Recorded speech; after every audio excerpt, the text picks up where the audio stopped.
aba batandukanye ikiganisho gendeye koreka embazi y'iciraguju ukwera ukora no kubajenjiremo omutindo aho no hawayisimbye wajucha Dr. Mauda Kamatenesi yairiko ko embazi y'iciraguju yayambere cango na mnonga omwire wa COVID-19 hamwe no kwera ukwera abarure bakakoko ka sirimu.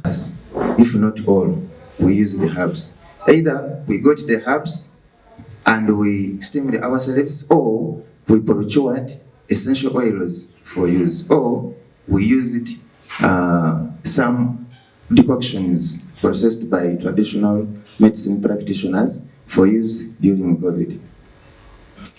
We also saw that the essential oil industry during COVID-19 boomed. Yahaya Sekaja wa Institute of Traditional Medicine yashobora ko iby'iciraguju n'ibyo bihangwa birukosowa omukoragura endwara zitari zimwe na zimwe. You have diabetes, you have a stroke, and you go on your altar and you have a strong belief and the stroke goes.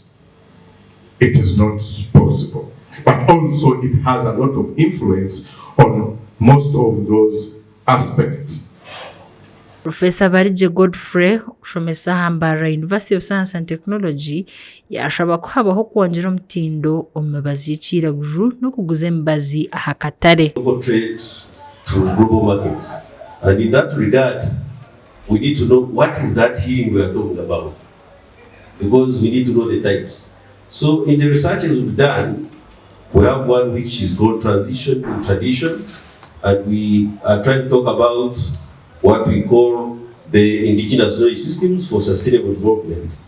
You have to have two issues: the commoditization and commercialization of the healing. Dr. James Tumsime, CEO wa Igongo Cultural Center, yasima bagezeho kugumyaho embazi y'iciraguju aho yashaba ngo habeho no kwegesa abana embazi y'iciraguju okugumiza mu n'emyaka endijo omisho. The legacy, knowledge that our grandparents used us, so that the young people can take advantage of it.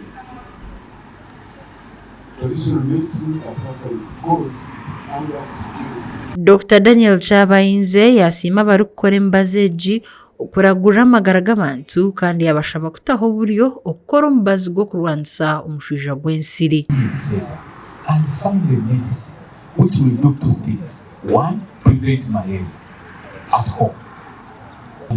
So that we shall also write you in the annals of our country that the people who were able to contribute to sustaining the gains currently the president has worked on, so that we now eliminate malaria, because that's one of his manifesto agenda. Na bwanyuma habaho kwigura kw'ijuru ry'embazi y'iciraguju ryahigura Dr. Daniel Chabayinze ombutongore bwajurikiye Dr. Diana Atwine uri umuhandiki mukuru wa Ministry y'Amagara. Ndi Olivia Kamsime awatari West omuri Mbarara. Okay.